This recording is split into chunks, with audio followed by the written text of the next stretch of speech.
شام کا وقت تھا، وہ روزانہ کی طرح اس وسیع صحن میں اکیلی بیٹی ڈھلتی شام کو دیکھ رہی تھی۔ یہ آج کوئی پہلی اداس شام تو نہ تھی، اب تک کتنی ہی ایسی شامیں بیت چکی تھی۔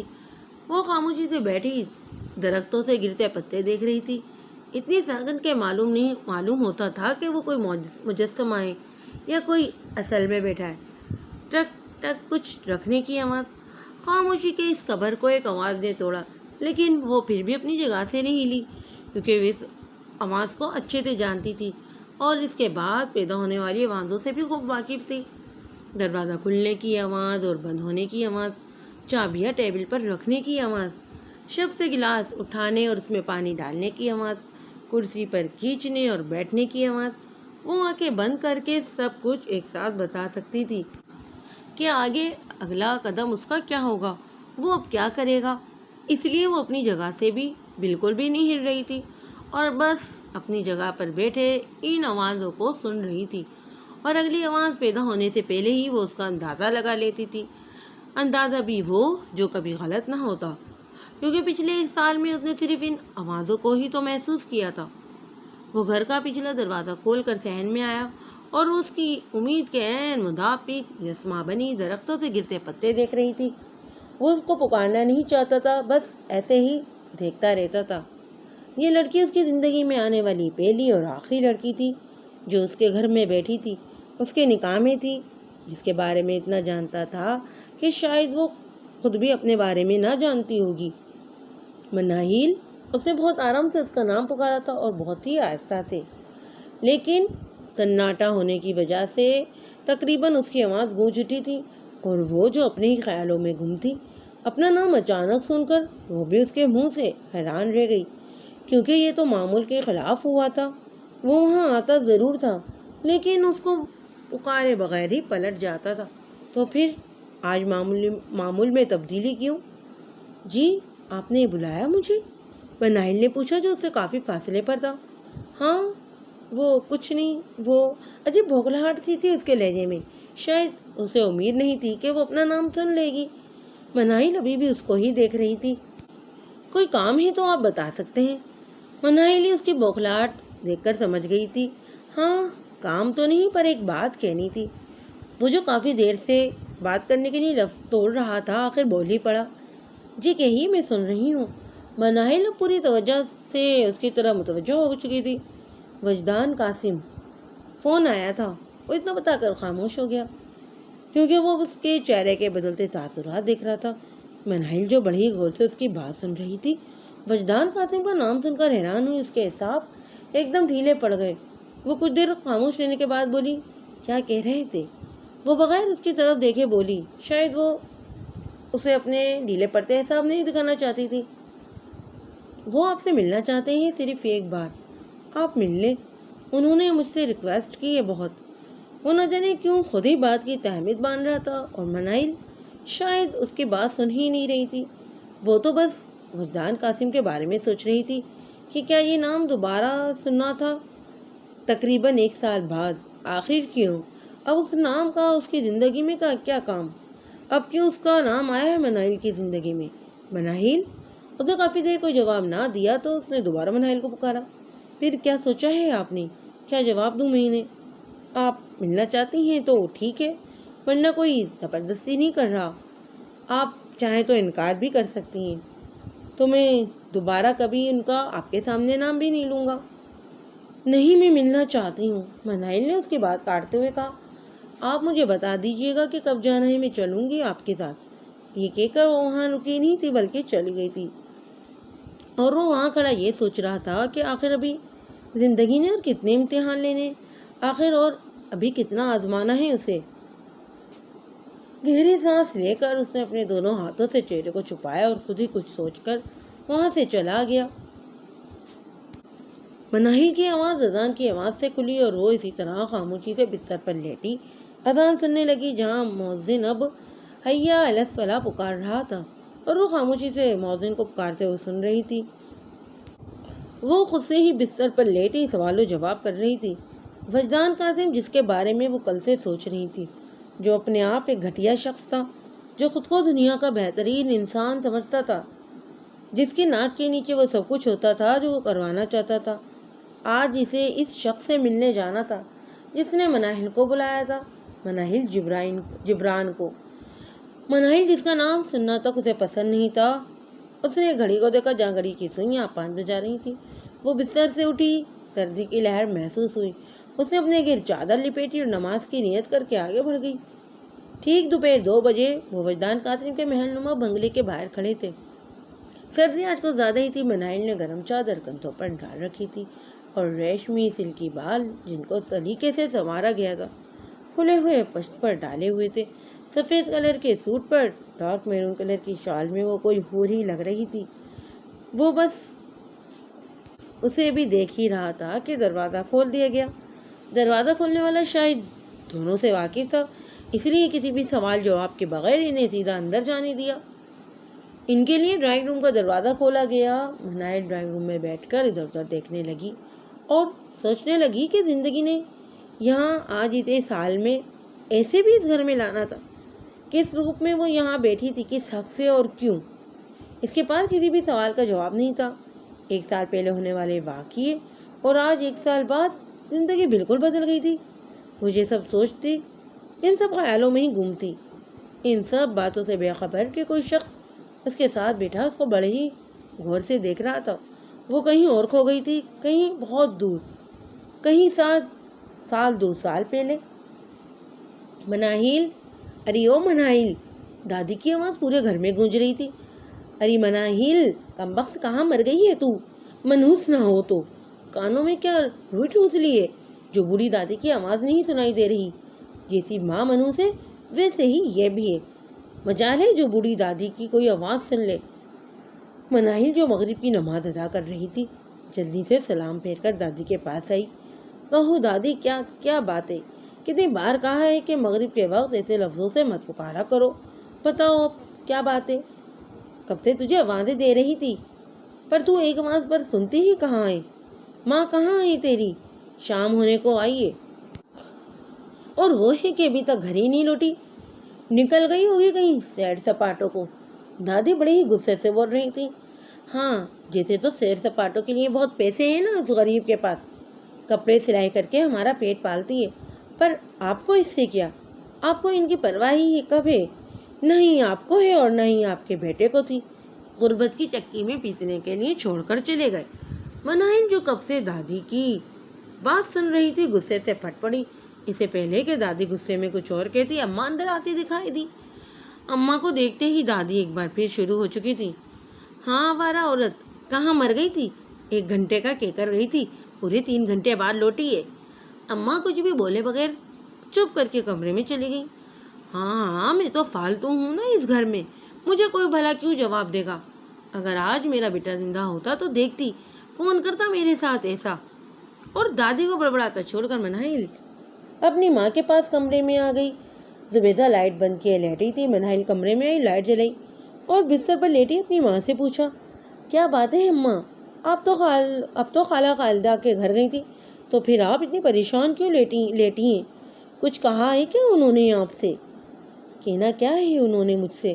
لیٹے لیٹے ہی زبیدہ کی آواز بھر گئی۔ زبیدہ نے لمبی سانس بھری۔ 3 سوٹ سلوائے تھے انہوں نے، ایک کے بھی پیسے نہیں دیے، الٹا کہتی ہیں کہ پچھلے مہینے آٹے کے لیے پیسوں کی ضرورت تھی تو میں نے تمہاری مدد کی تھی، بس اس کے بدلے یہ تمہارے 3 سوٹ سلائی ہو گئے۔ میں نے ان سے بہت کہا کہ آٹے کے پیسے کاٹ لیں جتنے کے آپ کے بنتے ہیں اور باقی کے مجھے میری محنت کے دے دیں، پر انہوں نے تو میری ایک بھی نہیں سنی اور کہا جاؤ، نہیں دیتی، کرنا ہے جو کر لو۔ مناہل ماں کی بات سن کر جذباتی ہو گئی۔ یہ کیا بات ہوئی؟ وہ ہمارا حق ایسے کیسے کھا سکتی ہیں؟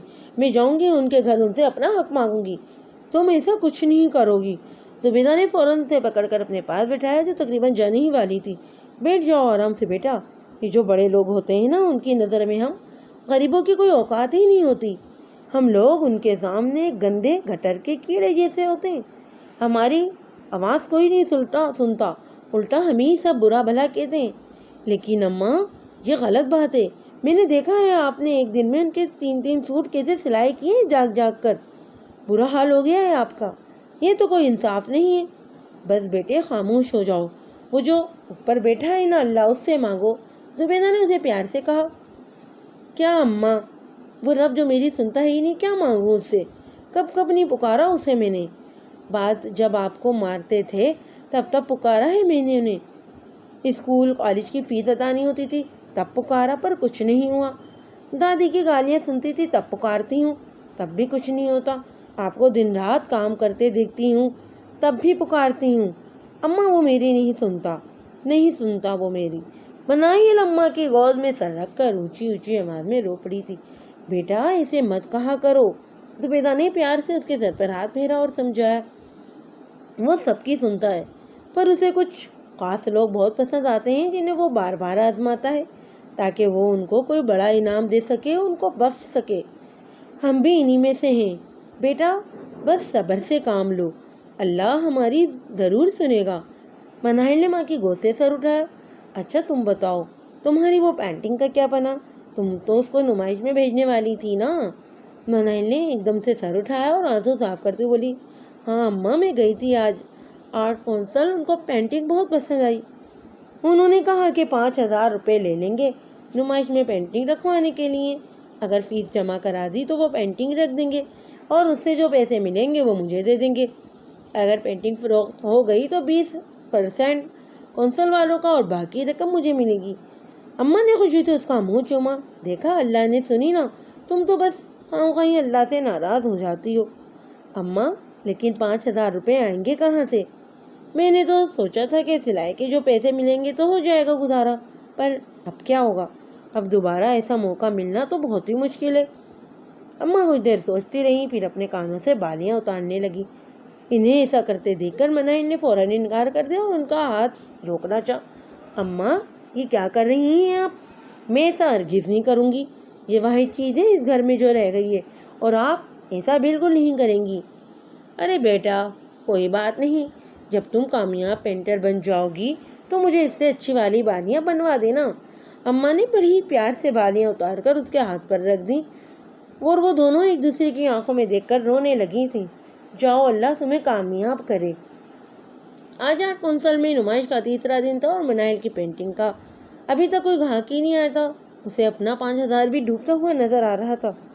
وہ اسی سوچ میں گم وہاں کھڑی تھی کہ اگر اس کی پینٹنگ کسی نے نہ خریدی تو کیا ہوگا۔ تبھی اچانک کونسل میں عجیب سی ہلچل محسوس ہوئی۔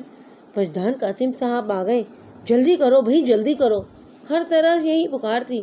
اس نے قریبی کسی سے پوچھا کہ یہ وجدان قاسم کون ہے، تو اس کو پتہ چلا کہ وجدان قاسم ایک جانا مانا سیاست دان ہے جس کے بارے میں پورا پاکستان جانتا تھا، شاید منائل کے علاوہ۔ اسے تجسس میں منائل بھی وجدان قاسم کو دیکھنے کے لیے آگے بڑھی۔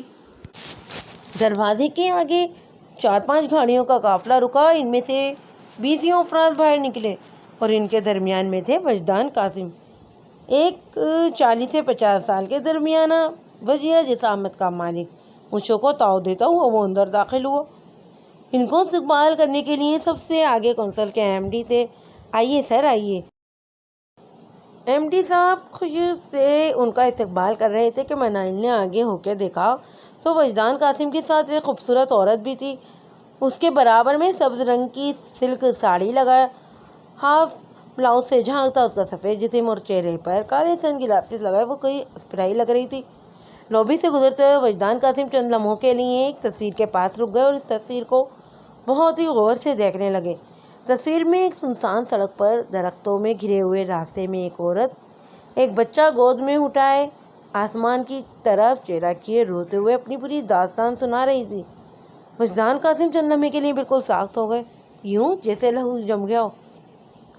بہت خوب، چند لمحوں کی خاموشی کو ان چند لفظوں نے توڑا تھا۔ بہت خوب بھائی، یہ پینٹنگ میں خریدنا چاہتا ہوں، انہوں نے ایم ڈی کی طرف دیکھ کر کہا تو ایم ڈی صاحب نے فوراً رضامند میں سر ہلاتے ہوئے دیوار سے تصویر اتاروائی اور پیک کروانے کا کہا۔ کتنے کی ہے یہ تصویر؟ آفس میں پہنچتے ہی انہوں نے چیک بک نکالی۔ سر آپ ایسی باتیں کر رہے ہیں، آپ سے کیسے پیسے؟ آپ یہاں آئے، ہمارے لیے اتنا ہی کافی ہے، ہماری طرف سے وہ آپ کو گفٹ ہے جی۔ وجدان قاسم نے چیک بک واپس رکھ لی اور اٹھنے کے لیے چل دیے۔ لوبی سے گزرتے ہوئے ان کے کان میں آواز پڑی جہاں منائل ایم ڈی سے چک چک کر کہہ رہی تھی، ایسے کیسے آپ میری پینٹنگ تحفے میں دے سکتے ہیں؟ وہ میرا کل سرمایہ تھی، آپ جانتے ہیں اس کی قیمت مجھے کتنی عزیز تھی۔ وجدان قاسم مناہل کے پاس آئے اور بولے، لڑکی بتاؤ تمہیں اس پینٹنگ کی کیا قیمت چاہیے؟ سر آپ ایم ڈی صاحب بولنے کے لیے منہ کھولے تو وجدان نے ہاتھ کے اشارے سے انہیں چپ کروا دیا اور مناہل کو بولنے کا اشارہ کیا۔ مناہل گھبرائے اور پھولے سانس کے ساتھ کہنے لگی، وہ مجھے نہیں پتا اس کی قیمت کا، میں نے تو 5,000 روپے اس کی فیس بھری ہے اور بس اس سے زیادہ چاہیے، جتنی جلدی ہو سکے آپ ادا کر دیں۔ وجدان قاسم نے جیب سے چیک بک نکالی اور اس پر 5 لاکھ کی رقم لکھ کر لڑکی کو دے دی۔ مناہل نے رقم تو نہ دیکھی لیکن وجدان قاسم کے ساتھ کھڑی عورت کے بدلتے تاثرات ضرور دیکھے، جو آنکھوں ہی آنکھوں میں اتنی زیادہ رقم دینے پر بہت ہی زیادہ غصہ ہو رہی تھی۔ وجدان قاسم وہاں رقم دینے کے بعد 1 منٹ نہیں رکے تھے۔ ان کے چلے جانے کے بعد جب مناہل نے چیک دیکھا تو حیرت سے یقین ہی نہیں آیا۔ 5 لاکھ کی رقم تھی اس کی۔ مناہل کیا تھی؟ کیا ایسا بھی ہو سکتا ہے؟ رقم کسی کے لیے اتنی بھی معمولی ہو سکتی ہے؟ وہ کھڑی بس یہی سوچ رہی تھی۔ مناہل نے آرام سے دروازہ کھولا۔ سامنے جو بھی شخص تھا وہ اپنے ہی دھیان میں کسی کام میں مصروف تھا۔ اسے مناہل کے آنے کی خبر ہی نہیں ہوئی۔ مناہل نے اچانک سے اسے پکارا، سر زبیر! وہ جو پینٹنگ ہاتھ میں برش پکڑے کھڑے تھے، اچانک اپنا نام سننے پر ہاتھ سے برش چھوڑ بیٹھے۔ ارے مناہل بچے، خدا کا خوف تو کرو، کبھی تو آرام سکون سے اندر آ جایا کرو۔ مناہل کا بالکل سامنے دیکھ کر انہوں نے پیار سے کہا، سر بات ہی کچھ ایسی ہے۔ مناہل نے چیک نکال کر سر زبیر کے سامنے کیا، یہ دیکھیں، یہ چیک جو مجھے میری پینٹنگ کا انعام ملا ہے، پورے 5 لاکھ کا چیک ہے۔ میں نے اتنی بڑی رقم ساری زندگی نہیں دیکھی۔ مناہل خوشی سے نہال ہو رہی تھی۔ واہ بھائی واہ، کیا خوب! مجھے یقین تھا کہ میری شاگرد بہت ہی لائق ہے، یہ ایک دن ضرور میرا نام روشن کرے گی۔ سر نے پیار سے اس کے سر پر ہاتھ رکھا۔ مناہل نے وہاں ہونے والا سارا واقعہ ایک ہی سانس میں سنا دیا کہ کس طرح سے یہ اسے اتنی بڑی رقم انعام میں ملی۔ ساری بات سننے کے بعد سر زبیر کچھ دیر خاموش رہے، پھر بولے، بیٹے میں تمہارا دل تو نہیں دکھانا چاہتا، پر یہ جو سیاسی لوگ ہوتے ہیں نا، یہ بہت چالاک اور مکار ہوتے ہیں۔ ایسا نہ ہو اس نے وہاں لوگوں کی واہ واہ سمیٹنے کے لیے یہ چیک تمہیں دیا ہو اور اب یہ کیچ ہی نہ ہو۔ سر کی بات سن کر مناہل خاموش ہو گئی۔ ایسا تو نہ کہیں سر، میں تو مر جاؤں گی، میرے لیے تو یہ بہت ہی بڑا انعام ہے، اس کے لیے تو میری ماں نے اپنے کانوں کی بالیاں تک بیچ دی ہیں۔ مناہل جو ایک دم جوش میں تھی ایک دم ہی مدھم ہو گئی۔ مناہل کا دل بھر آیا تھا، بیٹے میں آپ کا دل نہیں دکھانا چاہتا، اسی لیے آپ سے کہہ رہا ہوں کہ بعد میں کوئی نقصان اٹھاؤ اور کوئی صدمہ لو، میں تو صرف اپنے خدشات کا اظہار کر رہا ہوں۔ آپ ایسا کرو، کل ہی جاؤ اور اسے کیش کروا لو۔ مناہل نے بھی فوراً ان کی بات پر سرایا۔ سر زبیر کے خدشات بالکل درست ثابت ہوئے۔ جب مناہل نے بینک میں چیک دیا تو کیشیئر نے اسے بتایا کہ یہ اکاؤنٹ تو کب کا بند ہو چکا ہے، اس میں کوئی پیسہ ہی نہیں۔ مناہل کو تو اپنے کانوں پر یقین ہی نہیں آیا۔ اسے ایسا محسوس ہوا جیسے کہ وہ ابھی چکرا کر وہیں گر جائے گی۔ کچھ لمحوں کے لیے وہاں موجود وہ ڈیسک پر بیٹھ گئی اور خود کو سہارا دیا۔ بہت ہی باریک قدموں کے ساتھ وہ گھر میں داخل ہوئی۔ مناہل کے اس طرح دبے قدموں کے ساتھ گھر میں داخل ہوتے ہی زبیدہ کا دل دھڑکنے لگا۔ اس نے بھی مناہل کو پیار سے کرسی پر بیٹھایا، اس کو پانی پلایا۔ کیا بات ہے مناہل، تمہارا رنگ اتنا پیلا کیوں ہو رہا ہے؟ سب خیریت تو ہے نا؟ تم تو بینک گئی تھی، ایسا کیا ہوا ہے جو تم اتنی زرد پڑ رہی ہو؟ مناہل نے اپنی ماں کو آج ہونے والے واقعے کے بارے میں آگاہ کیا۔ اماں، یہ جو بڑے لوگ خود کو سمجھتے کیا ہیں، کیوں ان کی نظروں میں ہماری کوئی اوقات نہیں ہوتی؟ اماں، صرف میڈیا اور لوگوں کے سامنے اپنی ساکھ بنانے کے لیے ہم لوگوں کو کیڑے مکوڑوں کی طرح پیروں میں کچل دیتے ہیں۔ میری محنت کا پھل مجھے کوئی نہیں ملا اماں، میں نے دن رات کر کے وہ پینٹنگ بنائی، تمہاری بالیاں بک گئیں، میں کبھی معاف نہیں کروں گی اس شخص کو، اس فرعون کو میں کبھی بھی معاف نہیں کروں گی۔ مناہل نے روتے ہوئے اپنی ماں کے گلے لگ گئی۔ زبیدہ نے اسے گلے لگایا اور چپ کروایا، اس کے علاوہ وہ کر بھی کہہ سکتی تھی۔ کانفرنس روم میں میٹنگ جاری تھی، ہر کوئی میٹنگ میں اپنے ہی خیالوں میں سامنے میٹنگ دینے والے کو بہت خاموشی سے دیکھ اور سن رہا تھا۔ اس خاموشی کو موبائل کی رنگ نے توڑا۔ وجدان قاسم نے سب سے معذرت خانہ والی نگاہوں سے اشارہ کرتے ہوئے کال ریسیو کی۔ ارحم، کیا بات ہے؟ میں اس وقت میٹنگ میں ہوں، جلدی کہو کیا بات کرنی ہے؟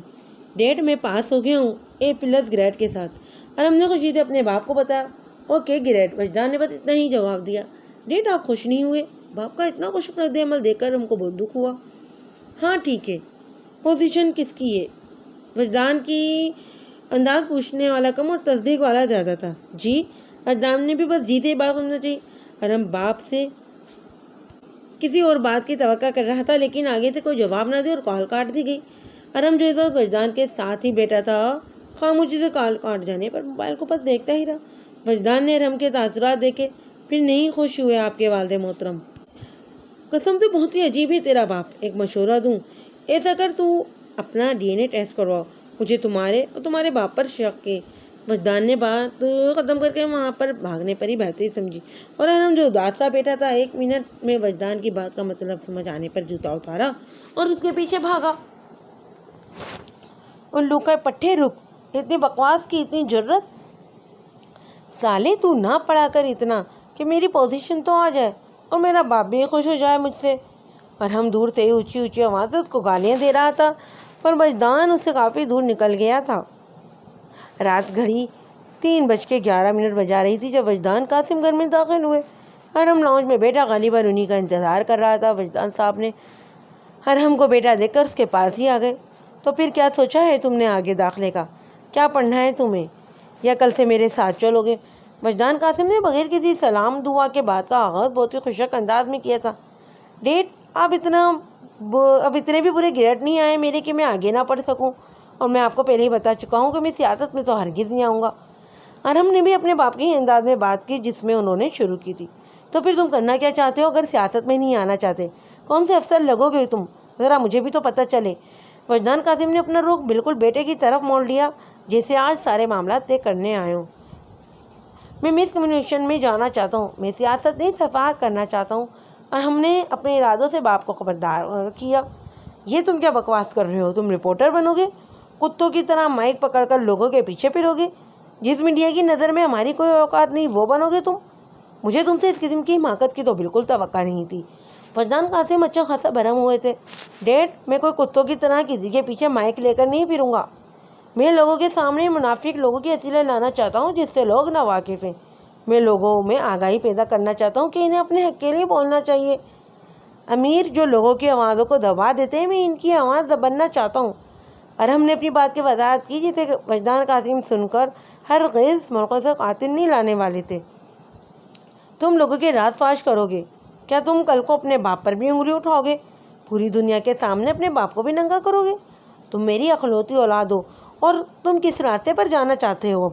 وجدان قاسم کو غصے سے برا حال ہو گیا تھا، اور اتنی گرجدار آواز تھی کہ ماریہ بیگم بھی اپنے کمرے سے باہر آ گئی۔ ڈیڈ، آپ اونچی آواز میں بات کر کے مجھے میرے مقصد سے پیچھے نہیں ہٹا سکتے، اور میں آپ پر بھلا کیوں انگلی اٹھاؤں گا؟ میں آپ کو کیوں ننگا کروں گا جب آپ نے کچھ کیا ہی نہیں ہے؟ جب آپ صاف اور شفاف سیاست کرتے ہیں تو میں آپ کو دنیا کے سامنے کیوں بے عزت کروں گا؟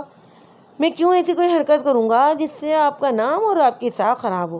ارم بھی اپنی بات پر ڈٹ گیا تھا۔ وہ جانتا تھا کہ پہلے ہی باپ کو اس کی پڑھائی کے لیے منانا آسان کام نہ ہوگا۔ اس نے ذہن میں ہر سوال کے لیے پہلے ہی جواب تیار کر رکھا تھا۔ تمہیں مخالف پارٹی کے لوگ میرے خلاف استعمال کریں گے، میں تمہیں ہرگز اس بات کی اجازت نہیں دوں گا، وجدان صاحب نے دو ٹوک انداز میں کہا۔ ڈیڈ، میں کوئی دودھ پیتا بچہ نہیں ہوں جو کسی کی بھی باتوں میں آ جاؤں گا اور کسی کے بھی ہاتھوں اتنی آسانی سے استعمال ہو جاؤں گا۔ اتنی جلدی میڈیا کی اسٹڈی کروں گا چاہے کچھ بھی ہو جائے۔ ٹھیک ہے، تم کرو اسٹڈی، پر کسی بھی مشکل میں پھنس جانے کے بعد میں تمہاری کوئی مدد نہیں کروں گا، چاہے تب تم میرے قدموں میں گر کر میری منت سماجت کرو۔ یہ بات اپنے ذہن میں ہر ایک کونے میں بٹھا لو۔ پھر تم وجدان قاسم کی زبان کو جانتے ہو، وہ پھرنے والوں میں سے تو ہرگز نہیں۔ یہ کہنے کے بعد وجدان قاسم غصے میں وہاں سے نکل گئے۔ ان کا کندھا ارم کے کندھے سے ٹکرایا اور ارم کو اپنا توازن قائم کرنے میں 1-2 سیکنڈ کا وقت لگا۔ ماریہ ارم کے قریب آئی، اسے سمجھایا، بیٹا ڈیڈ کے سامنے مت کھڑے ہو جائے، فضول ضد چھوڑ دو۔ موم پلیز، آپ کبھی بیٹے کی حمایت مت کیجیے گا، تھکتی نہیں ہیں آپ ڈیڈ کی پوجا کر کر کے؟ وہ بھی غصے سے کہتا وہاں سے نکل گیا، اور ماریہ اکیلی صوفے پر لاؤنج میں بیٹھ گئی۔ وجدان کے غصے سے وہ خوب واقف تھی، لیکن اس بار ان کے مقابل پر ان کا اپنا ہی خون تھا جو ہار ماننے والا ہرگز نہیں تھا۔ صبح ٹھیک 8 بجے واجد ارم کے کمرے میں موجود تھا، جہاں ارم گدھے گھوڑے بھیج کر بے فکری کی نیند سو رہا تھا۔ واجد نے کمرے کی لائٹ جلائی۔ ارم کو ایسے سوتا دیکھ کر تڑپ کر گیا۔ واہ بھائی واہ، خوب مزے ہو رہے ہیں، تم مجھ سے غرض کیا کہ آج انعامات تقسیم کی تقریب ہے، یہاں گولڈ میڈل پر میڈل میرے بجائے تمہیں ملنا تھا۔ میں دیکھتا کہ تم اس وقت کیسی بے فکری سے سو رہے ہوتے۔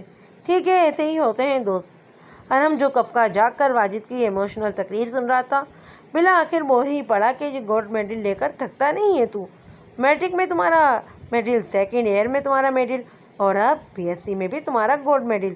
تجھے کسی نے بتایا نہیں کہ سونا مردوں پر حرام ہے، اور تم ہو کے سونے پر سونا ہی جمع کیے جا رہے ہو۔ ارحم نے اپنی بات مکمل کی اور دوبارہ منہ پر تکیہ رکھ کر لیٹ گیا۔ ہاں، ایک اور بات، کچھ یاد آنے پر دوبارہ تکیے کو پیچھے کیا۔ یہ جو تم میرے پرسنل روم میں بغیر ناک کے آ جاتے ہو نا، شرم کیا کرو تھوڑی۔ واہ بھائی واہ، بہت خوب، پرسنل روم۔ واجد نے ارحم کی نقل اتارتے ہوئے اسی کے انداز میں جواب دیا جیسے تو تمہاری بیگم بھی ساتھ ہیں۔ چاہتے ہوئے سوچوں، لچے لفنگے کی طرح اکیلا سویا پڑا اور میری کوئی فکر ہی نہیں۔ ارحم کا مقصد واجد کو چڑھانا تھا، جس میں وہ کافی حد تک کامیاب بھی ہو گیا تھا۔ ہاں، جیسے تم ہی تو میری بیگم ہو، میرے آنے جانے کا بعد لحاظ رکھو گے۔ جب گندی عادتیں پڑ جاتی نا تو اتنی آسانی سے نہیں جاتی، مجھے ہی احتیاطی تدابیر کرنی ہوگی۔ ارحم بستر میں لیٹے ہی لیٹے مکالمہ جاری کرتا۔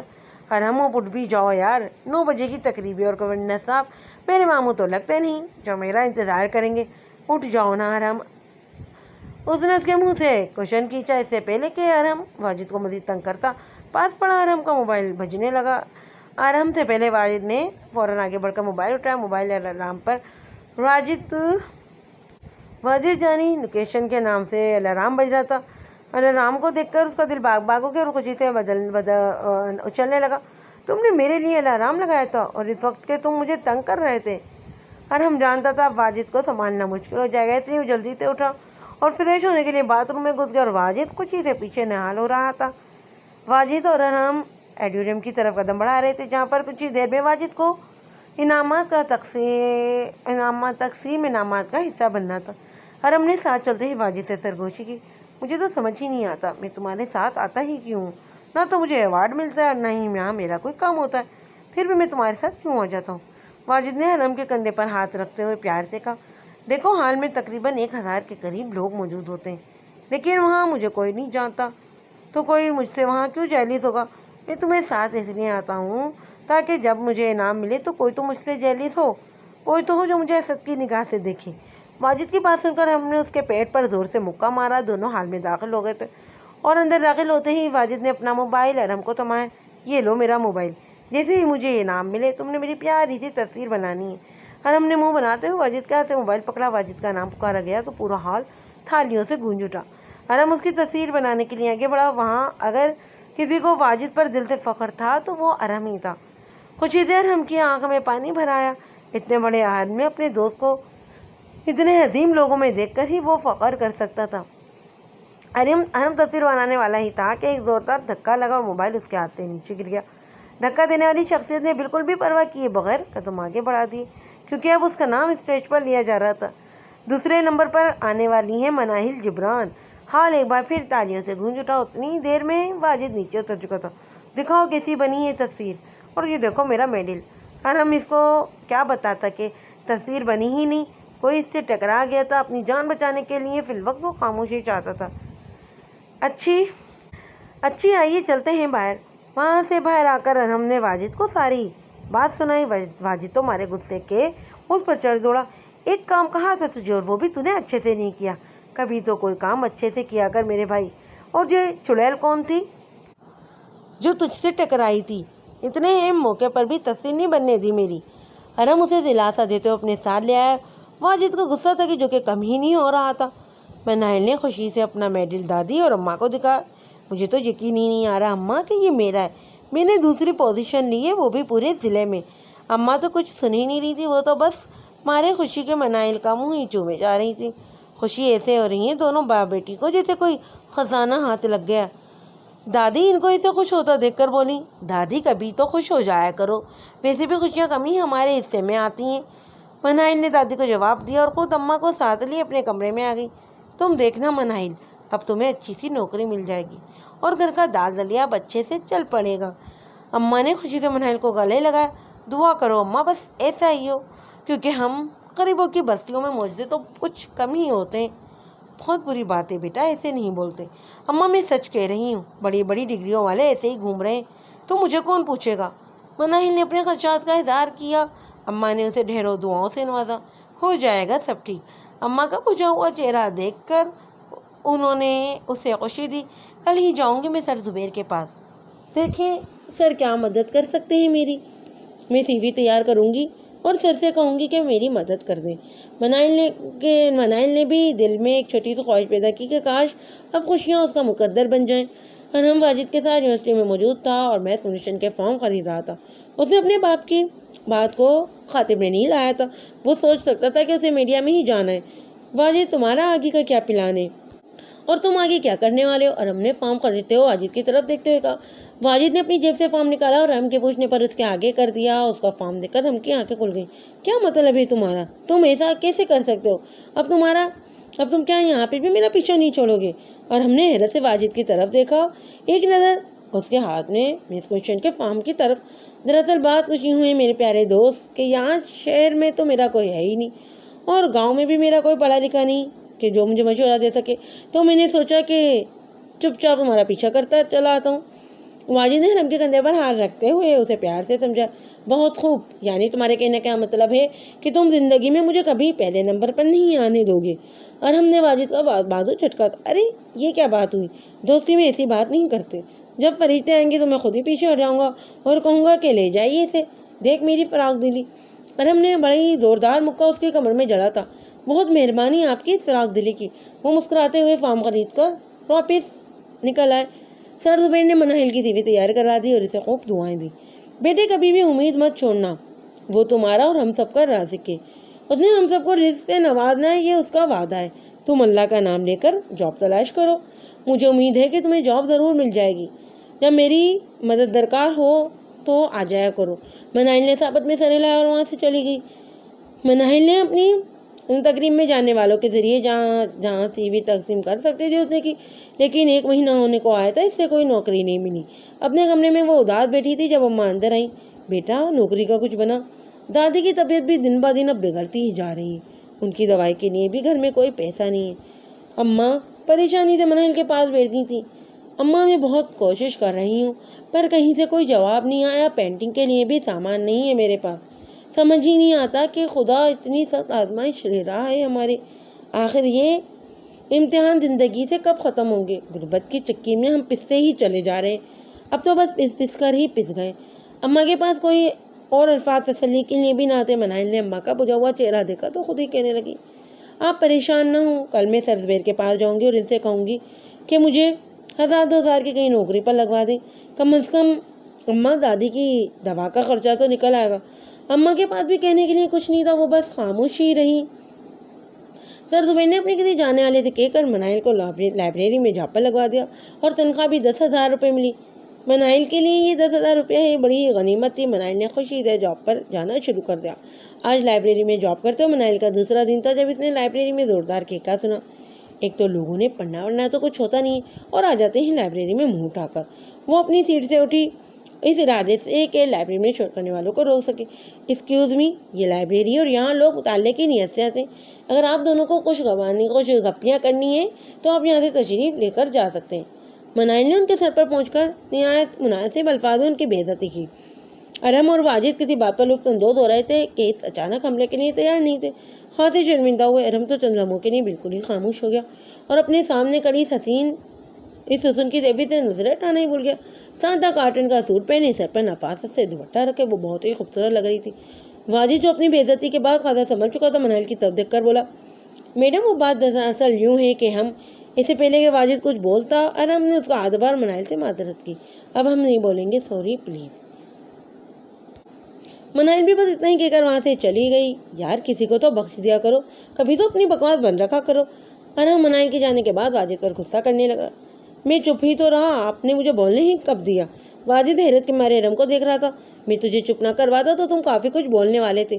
ٹھیک ہے ابا جی میں چپ۔ ارحم نے واجد کے سامنے ہاتھ جوڑے۔